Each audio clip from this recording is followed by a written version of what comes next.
characters in that, and I think that you just have to find it or create it for yourself, and that's okay too. It's, it makes things more interesting. Thanks to the weighty roles that she'd had since Spider-Man 1 and her passionate relationship with Jake, Kirsten brought a really fresh intensity and dynamism to the sequel, Spider-Man 2. Now, there were some troubles before the film actually started shooting because it looked like Tobey Maguire wouldn't be able to take part in the film because of back injuries.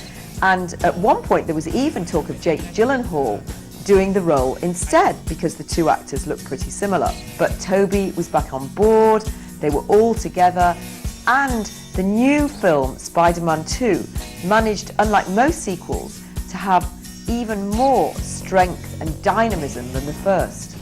I mean, for me, I felt a lot better doing this movie because I was just more confident in myself and in my acting, and I was just more secure doing this film, and so it just made for me to be even more collaborative with Sam and be more respected as an equal in this movie. Kirsten was really happy that her character Mary Jane evolved to become much less of a victim in this film than the previous one. No, I'm not being as dropped or as much in this one. In this one, I'm, being grabbed by tentacles, but at least I'm not dropping, free-falling in this one, and there's not as much screaming either in this one. And there's more in-depth development to the character in this one, which interestingly parallels some of the experiences that Kirsten herself was going through. Well, I mean, I think we're both, going through a time in your life where you're becoming a woman and you're dealing with, a lot of different feelings, and she's just on a wrong track with a lot of guys she's dating.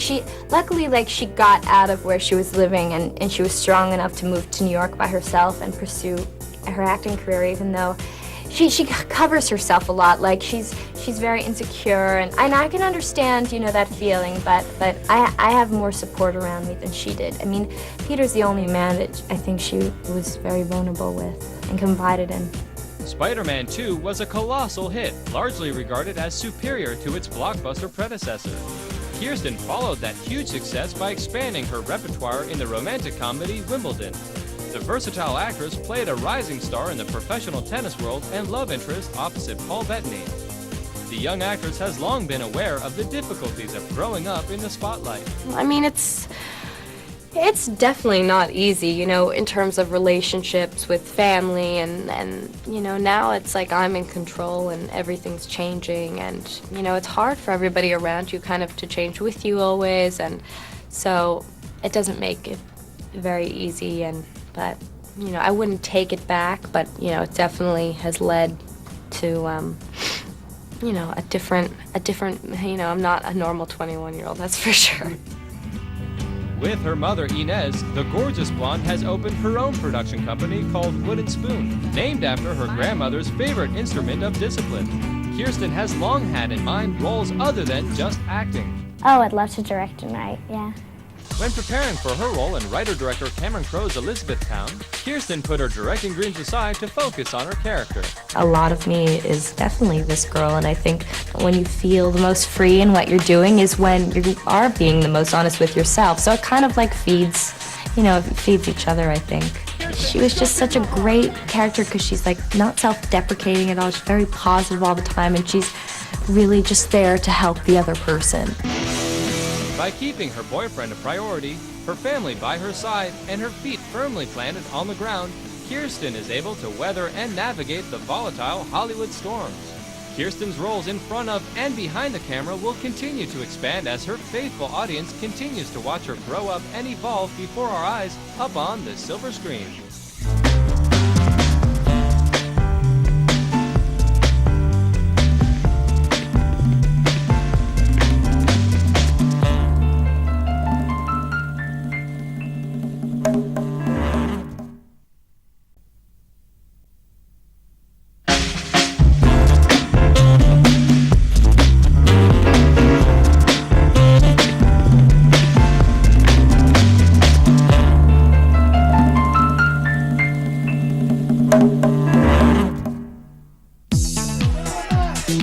Leonardo DiCaprio, the all-American boy with the Renaissance name, has defied easy definition.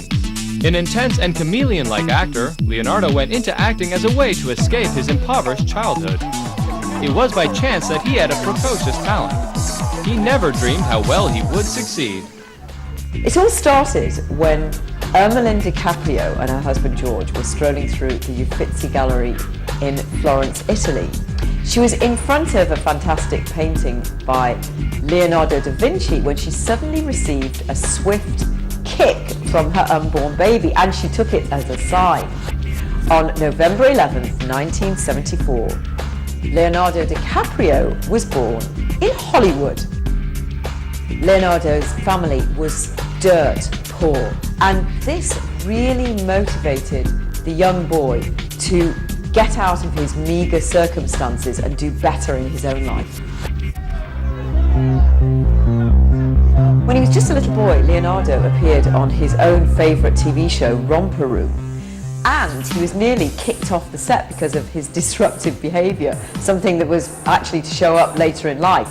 The experience did nothing, however, to dampen his enthusiasm for acting. Acting is the only sure bet that I've ever had, the only thing that I've ever really known that I've wanted to do. And cut. When an agent recommended that Leonardo was far too fancy a name, he suggested that the actor call himself Lenny Williams, much more American-friendly, apparently. Leonardo, good for him, said no, stuck to his exotic name, and despite it, did remarkably well. He starred in the spin-off TV series Parenthood. He appeared in only 3 episodes, but the word was already out. There was a new hot talent in town. In 1991, the 16-year-old hit the silver screen for the first time in the B-film Critters 3. That same year, he received rave reviews as Luke, a homeless boy who had a reoccurring part in the TV series Growing Pains. In 1992, Leonardo blew away the competition when he auditioned for the De Niro vehicle, This Boy's Life, playing De Niro's son. He was one of 400 boys who went for the role, including Tobey Maguire. Tobey actually was so terrified of starring opposite Robert De Niro that he froze completely in the audition. Leonardo snagged the role, but because by then the 2 boys had made friends, he actually scored Tobey a small role in the film. From their late teens, Leonardo and Tobey Maguire and a few other hot young celebrities got a reputation for being rebellious, for clubbing through the night and chasing gorgeous supermodels. The list of Leo's conquests goes on, and I have to say his frequent attendance at fashion shows all over the world didn't really have anything to do with his own interest in designer wardrobe, but much more with the gorgeous women who were wearing the clothes. While busily generating his party animal status, Leonardo remained very close to his adoring mother and sometimes brought both her and a date with him to his premieres. He lived with Ermeline in Echo Park until he was 20 and has been quoted as saying that he would be happy if he found a woman with half the qualities of his beloved mom. I took my mother to Golden Globes, and unless I get a girlfriend real quick, then I'll probably take her again, because I think she's the most important woman in my life right now. In between parties, Leonardo was cultivating a serious reputation as an extremely talented actor. In 1993, the 19-year-old was cast along with Johnny Depp and Juliette Lewis in the quirky independent film What's Eating Gilbert Grape. Leonardo positively disappeared into his character, the mentally handicapped Arnie, so much so that when they were looking through the shots, frame by frame, the director, Lasse Hallström, could never find anywhere at all where he dropped out of character, even after he called cut. Audiences were completely blown away by his performance, and not surprisingly, the role led to an Oscar nomination for Best Supporting Actor. But Leonardo was never one to be really swept away by awards and nominations. I've been acting for a little while now, and I see what heat does and how it can sometimes be, in disguise of something else, that it's not always what it seems, that, things fade away and then they come back and they fade away. And, I just want to have a long career, and I'm looking at it as something that's, just going to give me more opportunities for the time being. In 1995, the neo-western The Quick and the Dead was being cast, and along with Gene Hackman, Sharon Stone was starring, and because she was such a powerful force in Hollywood at the time, she was given her choice of directors and co-stars, and she was so determined that Leonardo should play the part of Gene Hackman's son that she announced that she would personally pay his salary as long as he got the role, and she did. The 21-year-old surpassed the leading lady's expectations. Leonardo is without a doubt the most talented, gifted actor I've ever seen, ever. I've never seen anyone who has the gift that Leonardo has. He has this unbelievable ability to transcend all things. Leo got to lock lips with the gorgeous Sharon Stone. Admittedly, it was very brief, and it only took 2 takes. I'll tell you what it was. She shoots the guy, and then she grabs me by the neck and she goes, and like flings me off, sort of. It's not like a passionate thing by any means. And you know what? I was expecting a little more from old Sharon. Leo's 19, so it's a lot like kissing your arm. This was my first kiss of a 19-year-old. But with Leo, I sometimes sit and look at him because we've become good friends. He's a brilliant mind, just astonishing creativity, just way, way beyond what you can imagine someone who's been 17 years out of diapers to have any comprehension of. His sense of life and truth is really astonishing. While Leo was turned down for the part of Robin in Batman Forever in 1995, he got the thumbs up to play the main character in the dark and moody film version of Jim Carroll's gritty autobiographical novel, Basketball Diaries. It's a low-budget movie in New York. It's about this kid growing up on the sort of hip streets of New York and getting addicted to heroin. So it's a real sort of dark film. Leonardo embodied the tormented character flawlessly. Unfortunately, the performance was so compelling and convincing that a high school student in Kentucky who was just 14 copied one of the dream sequences in the film and gunned down 8 of his classmates, actually killing 3. A lawsuit was filed against the filmmakers by the families of the victims, but it was eventually dismissed based on First Amendment rights. When we come back, Leonardo turns his back on the opportunity of a lifetime. Leonardo was set to turn down the next role that came his way too, in Titanic, directed by James Cameron.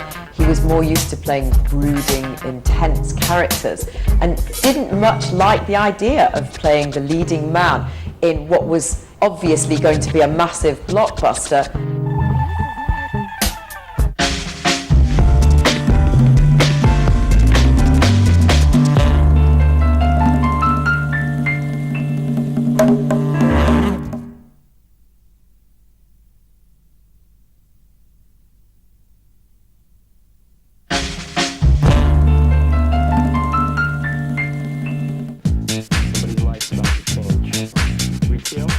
During a screen test with Kate Winslet, Leonardo refused to read some of the lines of Jack Dawson, his character, seriously. It didn't matter a bit because Cameron and Kate both realised his potential. Kate was so intent on having Leo as her leading man that she personally sent him a single rose signed Your Rose, the name of the character. She and Cameron worked relentlessly on the start to try and get him to sign on the dotted line, and finally he gave way and agreed to take on what was to become his first multi-million-dollar part. Titanic went on to be the highest-grossing film of all time. It was nominated for 12 Academy Awards and won 11. Although Leonardo was not nominated for an award, the role as Jack Dawson had a catapulting effect on his career. I wouldn't give it up, the opportunities that I've been given from that movie up for anything. It's given me great opportunities, and so I'm thankful for that. But with Titanic fame came Titanic trouble. From early on, Leonardo seemed to be chased by legal tangles. 1995, Leonardo, Tobey Maguire and a few other young actors decided to improvise in front of the camera, or so they thought.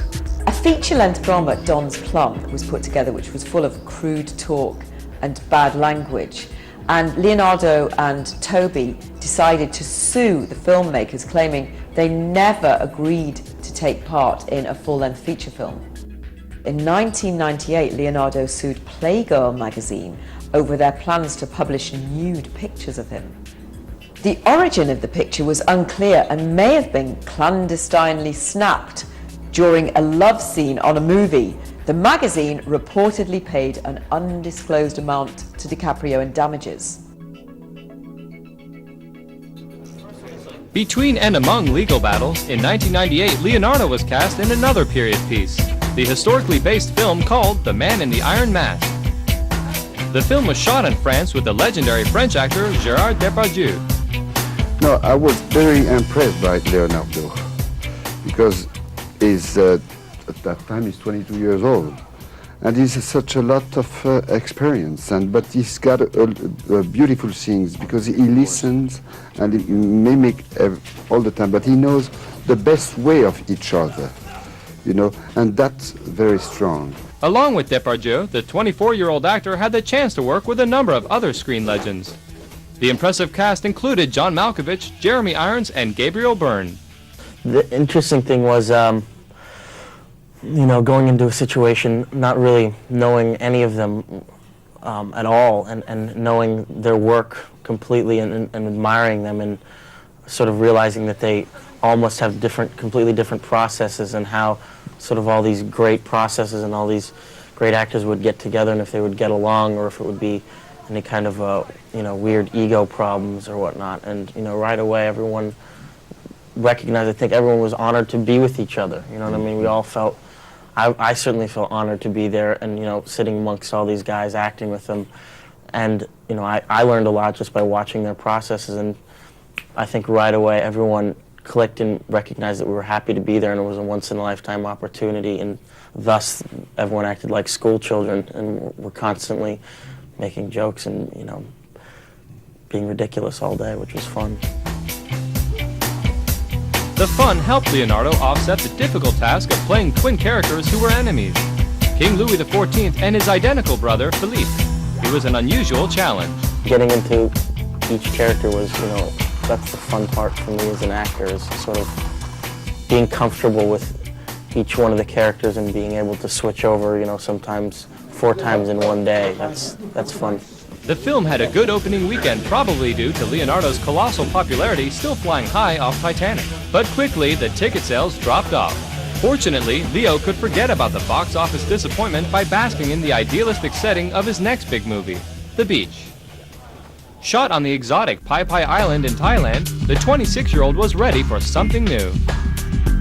Something about the character struck a chord in me, something about the story struck a chord in me. I loved this idea of this young man going off in search of a real tangible emotion, a real experience, rather than, you know, everything being so structured in his life. It wasn't just the character that appealed to Leonardo, it was also the political underpinnings of the story that rang true for him.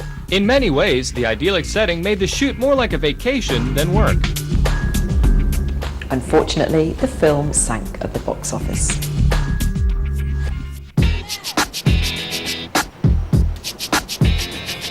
A few months after the film's release, the disappointed actor met Gisele Bündchen at a party in Hollywood, and she immediately helped him to forget the soggy reviews. The couple fell madly in love and were quickly seen about everywhere in Hollywood. Plus, Leonardo already had another new, exciting project on his mind to be directed by one of his idols. I heard about Martin Scorsese wanting to do a huge coming-of-age story, an epic set in America about Irish immigrants, gang members. I didn't know much about it, but I knew that it had a part, was a lead for a young man, and he was my favorite director of all time. And I was blown away. It was the best news I'd ever gotten in my career. Although Leonardo eagerly wanted to work with Martin Scorsese, as it turns out, Scorsese had been watching Leonardo for quite some time. My close friend and collaborator, Robert De Niro, told me about him specifically. He doesn't usually do this. He told me he did a film with him called This Boy's Life. The kid was 15 years old, apparently. He said, watch this. He's a very interesting kid, very interesting actor. And he said, someday you should work with him. And then he did Titanic. And right before the Titanic, I saw This Boy's Life. I saw What's Eating Gilbert Grape, and I just knew him as really an actor with a great deal of promise and extraordinary energy and talent. So when Titanic occurred, and he became a great movie star, at that point, along with not only would I feel secure with the young man as an actor, but also bankability. Leonardo was so enthralled about being a part of this film that he and Scorsese actually took pay cuts to keep the budget under control. Up next, Leonardo takes the act out of acting. In one fight scene between his character Amsterdam and a rival gang, he actually broke fellow actor Daniel Day-Lewis's nose. Daniel Day-Lewis amazingly carried on acting until Scorsese yelled cut.